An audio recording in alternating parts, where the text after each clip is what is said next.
Құрметті көрермен қауым, сәлеметсіздер ме?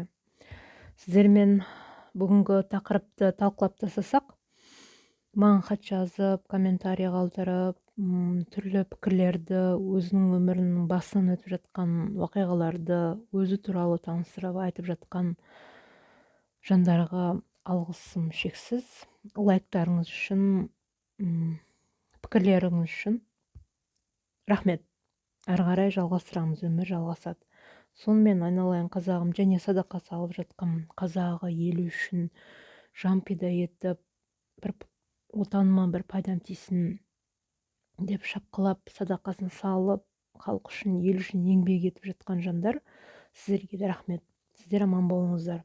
Алла разы болсын, садақаңыз қабыл болып, басыңызға Алланың нұры төгіле берсін деп Құдайдан тілеймін. Сонымен айналайын қазағым, бүгінгі сұхбатымыз біздің әкенің отбасындағы орны және қыз балаға әкенің істеген істерінен қыз балаға тағдырына әсер етуі, қыз баланың тағдырына әкенің ықпалы. Солай деп айтсақ, әкенің отбасындағы рөлі және орнын жақсылап тұрып бүгін түсіндіріп берсек, әке қандай болу керек? Әке асқар тау, ана баурайындағы бұлақ, бала жағасындағы құрақ деген ғажап бір нақыл сөз бар. Оны кім айтқан? Абай атамыз айтқан екен. Әке қандай болады? Әке шежірен жалғасы, жеті атаға кіреді, жеті атаны жалғастырады. Сосын ел қорғаушысы, бала қорғаны, тек жалғасы, ұрпақтың тірегі, абыройы, ұрпақ жалғасы. Сосын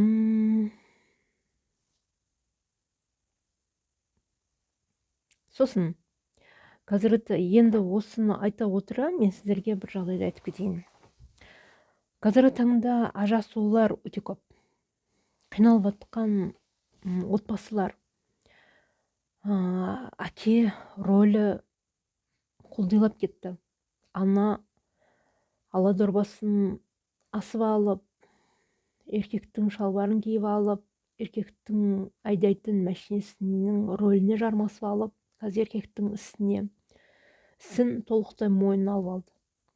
Керек десеңіз үйде де салады, құрылыста үлкен ғимараттар салуға кірісіп кетті. Мал шаруашылығында дөңгелетеді. Үйді салса, үйді ремонттаса, үйге ақшаны күреп әкеліп төксе, бала шағаны таңертең біреуін балабақшаға, одан кейінгісі мектепке шарп салып, бәрін күтіп алып, кешке бәрін басын жинап, тамағын істеп, шапқалап жүрген әйелдерді ғана көреміз. Ал еркектер қиналысқа түсіп, бастарын арашалап ала алмай, сәл ақша бітіп байып қалса, тоқал қуып кетеді. Тоқал қуып кетеді де, отбасынан айырылып, ең соңында тізесін құшақтап, сорлап, бақытсыз күйге баланы да, қыз баланы да, әйелінде, тоқалында, өзінде, әке-шешесінде бүкіл әулетті қайғы-қасіретке басын тығып жатқанын еркек азаматтары сондай бір жауапкершілік маңызды істерінен қашып, құлдилап, өте жаман халге түсіп кеткенін сізбен біз өте жақсы біліп жүрміз. Енді қараңыз, бұл жерде әкенің рөлі емес, керек десеңіз еркектің де рөлі өте маңызды екен. Еркектер қандай болу керек? Әйел басыммен бұны талқылаған дұрыс па еді? Әрине дұрыс. Менің жағдайымда өте дұрыс. Себебі менің тыңдап отырған аталар, әкелер, көкелер, ағалар, інілер және өсіп келе жатқан буын, кішкентай балалар, барлықтарыңызға алтын сырға тыңдап нәтиже шығарарсыз, ойланарсыз. Мүмкін өміріңізге бір саңлау түсірермін, жүрегіңізге нұр құйылар. Бір өте жақсы бір үмітпен, зор үмітпен осы видеоны жасап отырған жайым бар. Сонымен айналайын қазағым, қараңыз, шежіренің жалғасы дегенде, міне, жеті атамыздың түрі осындай. Жеті ата дегенде қай бір қазақ болсын, осындай ақсақалдарды көз алдымызға келтіреміз. Және мынаны қараңыз, қандай ғажап суреттеген, астында ілбіс, мынау мүсін, бүркіт, аржағында ай тұр, көсем болудың мағынасы, мынау киенің мағынасы, ал мынау аруақтың мағынасы, ал мынау қасиеттің мағынасы. Киімдерін қараңыз, қолында аса таяғы бар, басында бөркі бар, шапаны бар. Қазіргі таңда осылай киініп жүрген ер азаматтарды көргенсіз ба?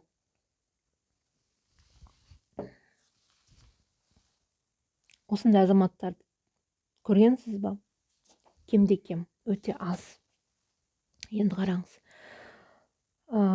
ер азаматтар осында киіп жүру керек. Ертеңде сіз ақыретте болып кетсеңіз, сіздің атыңыз жеті атаға қосылып, жеті атаны толықтырып, ұрпағыңыз сіздің арқаңыздан Құран түсіріп отырады, еске алып отырады. Егер де сіз отбасын тастап кетіп, қирандық айландырып кетсеңіз, арақ ішіп, шортимен, майкамен жүрген болсаңыз, жалаң бас, жалаң бот, маңдайыңыз шәйдеге тимеген, ақыл есі бүтін емес, өте жаман жұмыстар істеген еркек болсаңыз, сіз қаяқтан осы жеті атаны толықтырасыз? Сіздің ұрпағыңыз сізді мақтан тұтып, аруақтың шежіресіне қоса ма? Айтыңызшы, ұят емес па, жігіттер-ау? Жігіттер, ұят емес па бұл? Енді қараңыз.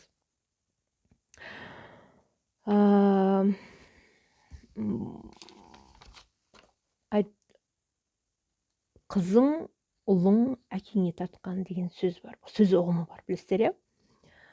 Егер қызың тәрбиесі бұзық болса, ұлдың тәрбиесі бұзық болса, біз бірден әкеге қараймыз. Немесе бұзылған шешеге қараймыз. Бұны не үшін айтып жатырмын? Ақырына дейін тыңдап көріңіз. Сосын қазір ажырасулар көп, және ажыраспағандар да бар. Енді баланың тағдырына келсек, әкелі бала жаужүрек жиын тойға барады, төрден орын алады, бітіреді жұмысын, тастан да өткізер жебесін. Әкесіз бала су жүрек жиын тойға барады, босағада қалады. Енді ойланып қараңызшы. Бала шағасын, отбасын тастап, көкек әкеге, әке атанғандар. Өзіңіз ойлап көріңізші. Арқаңызда ұлыңыз басын салбыратып, ел жұрттың алдында басын көтеріп жүре алмайды. Не, сен дұрыс жүре алмайсың. Себебі сен отбасын тастап кеткенсің, қара бетсің. Қайткен күнде ел жұрттың алдына шыққан кезде сен қара бетсің. Бала шағаң менің әкем жоқ деп, өзінің жүрегінде қаяу болады, реніш болады. Ол белсенді түрде кеудесін соғып, аяғын алшаң басып, не халықтың шаруасын бітіре алмайды, не өзінің шаруасын бітіре алмайды. Жүрегінде қаяу бар, реніш бар, алға ұмтыла алмайды. Сондай ұрпақ жеткізіп жатырсыздар. Ары қарай, көре-көре көсем, сөйлей-сөйлей шешен, баулыған соң батыр болады. Жарайды. Бұл сөздер енді білмеймін, сіздерге әсер ете ма, етпей ма?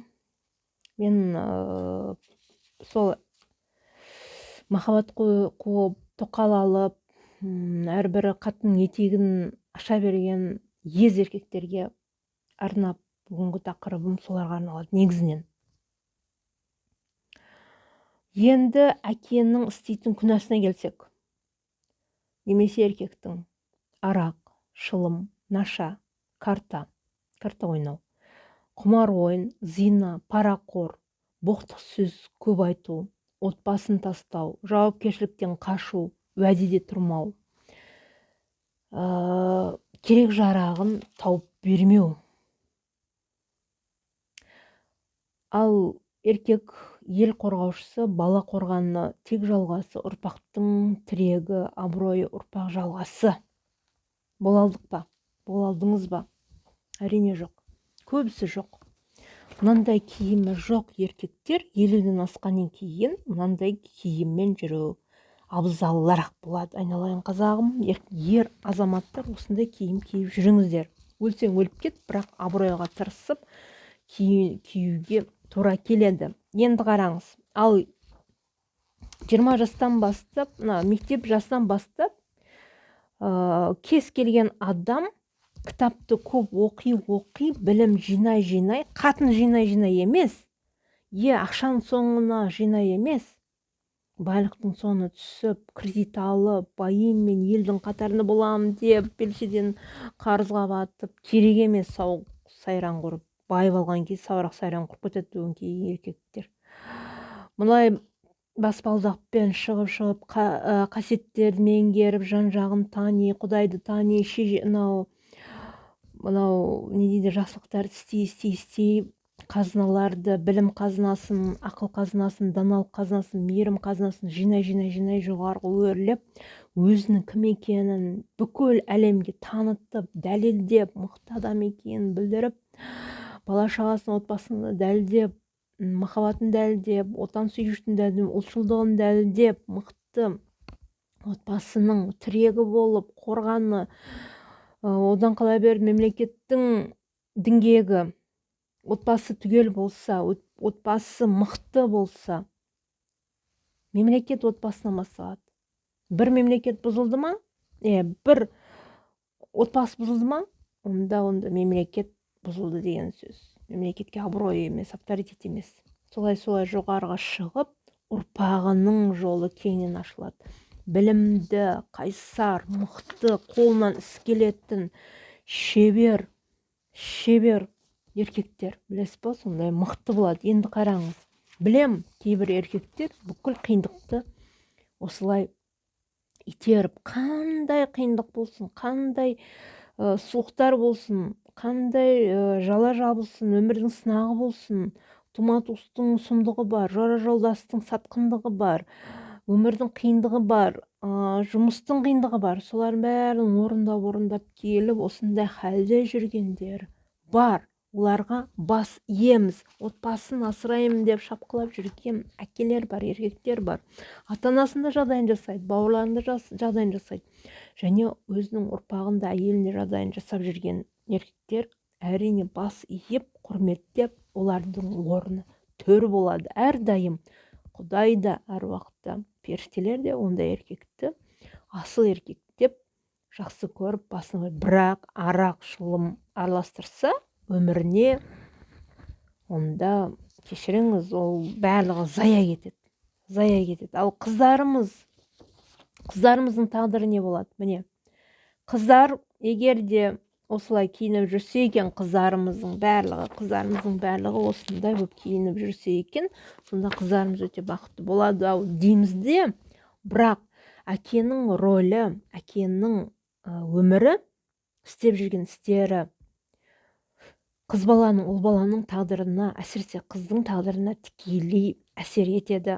Арақ ішсең де, жәлептік жасасаң да, жеңіл жүріс жасасаң да, басқа қатындарға жырбаңдасаң да, шылым тартып, наша неғылдың ба, пара қор болдың ба, біреудің көз жасына ұрлық жасадың ба, біреудің көз жасына қалдың ба, олардың барлығы тікелей қыздың тағдырына әсер етеді де, қыз бала өмірі дұрыс болмайды. Одан тұқым бұзылады. Қыз бақытсыз болып, күйеуінен ажырасады, күйеуі ұратын болады, күйеуі де арақ ішетін болады. Сондай бір әке тағдырын бұзды ма қыз баланың? Дені сау, жақсы жетке тұрмысқа шыға алмайды. Тағы да күйеуі ұратын болады, күйеуі сыйламайтын болады. Сондағы әкенің күнәсін қыз арқалайды. Күйеуі ажырасып кетеді. Қыз бала ажырасқаннан кейін әртүрлі еркектермен жүріп бастайды. Отбасы қирандыға айланады, балдар жетім қалады. Сондай бір қыз бала өте ауыр тағдырды көтеріп, өте ауыр қасіретке сондай ұрынады. Қыз бала өте қатты бақытсыз болады. Ол атаның, одан кейін әкенің істеп жатқан күнәларының кесірінен қыз бала бақытсыз жағдайға ұрынады. Мынау ел айтып жүр, біреулер ғайбаттаса, біреулер өсектесе, сол адам кім өсектеді, сол адамды айтады, менің күнәмді сен арқалап жатсың дейді. Жоқ, көкелер, біреуді өсектегенде сен күнәһар боласың, ол рас, бірақ оның күнәсін сен арқаламайсың ешқашан.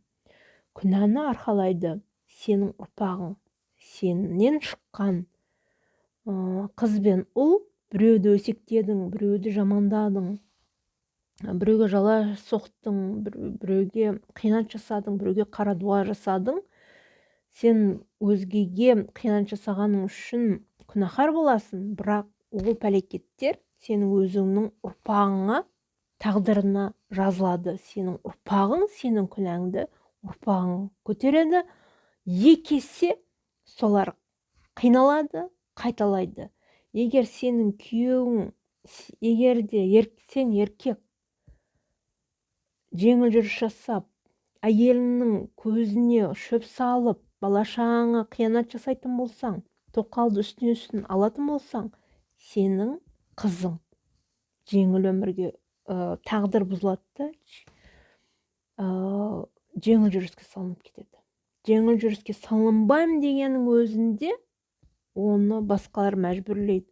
Құдай тағаланың қасіретті заңы сонда тұр, қыз бала сондай бәлекетке ұрынады.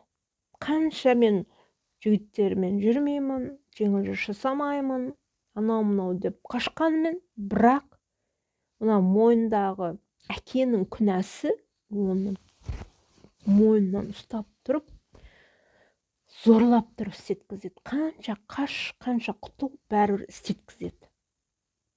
Оны өте көп көріп жүрмін, біліп жүрмін. Менің басынан да өтті. Мен де басынан өтті. Құтылдым, арылдым, тазаландым. Солай.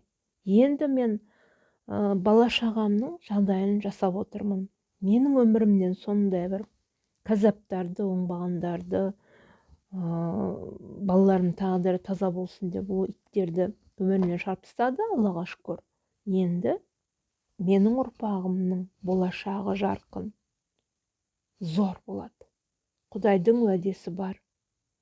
Ары қарай құрбандықтар шалып, тазаланып, құрандар оқи беріп, аруақты көтере беріп, менің бала-шағамнан шыққан ұрпақтар өте жақсы өмір сүреді.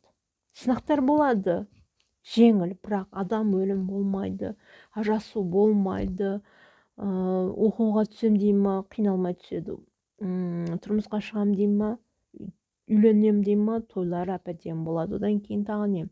Денсаулықтар ол жақсы болады. Жақсы құдалар келеді, жақсы күйеу бала, жақсы келін, дені сау ұрпақ, мүгедек емес балалар өмірге келеді. Аурушаң адамдар біздің тұқымда болмайтын болады. Әрдайым табысты, көйген, қасиетті ұрпақ жалғасын табады. Солай күресіп, тазаланып, күресіп жүрген жайымыз бар. Сонымен бұндай қайғы қасіреттен қалай арыламыз, қалай жөндейміз, бұны келесі видеоларда тарқатып айтып бере алатын боламын. Енді бүгінгі қыздарымыздың бұл жерде әкенің отбасындағы рөлі және қыз баланың тағдыры қандай халге түсетін туралы бұл жерде әңгіме жүріп жатыр, мәселе шешіліп жатыр. Соны ғана айту менің парызым. Еркектер есін жиып, Құдайдан кешірім тілеп, тәубесіне таянып, ұрпағының жағдайын ойлап, өзінің қара басының және нәпсінің екі аяғының ортасындағы бәрекеттің жағдайын ойламастан басты ойлаған адам еркек алға озып шығады, жеті атаны шежіреге толтырады. Егер де сен мысалға мен бала шағамның шежіресін, ата бабасының шежіресін толтыратын болсам, мен әкесінің атын шежіреге қоспаймын. Себебі ол күнәһар, қарапайым аруақтың қатарын толтырады, бірақ ата болып жалғасын таппайды.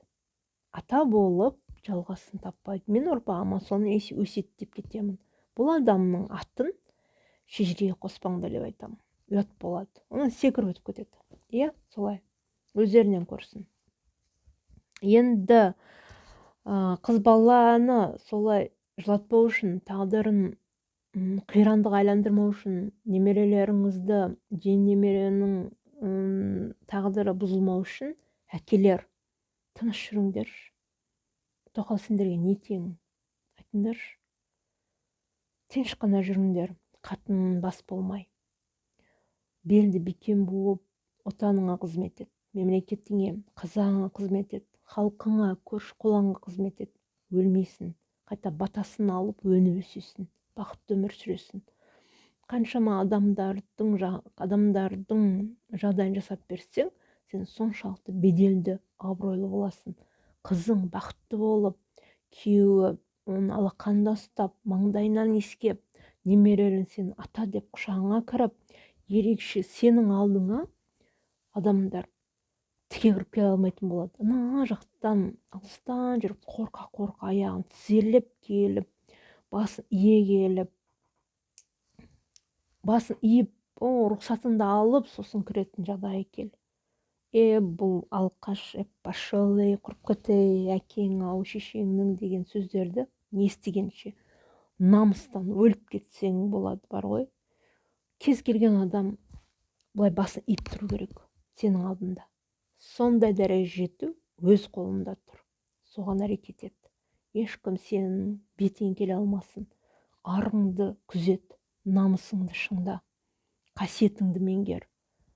Бадәулетті боласың, абыройлы боласың. Егер менің сөзім түсінікті болса, қайраттан, өжеттен отбасыңды асылдандырып алып шық.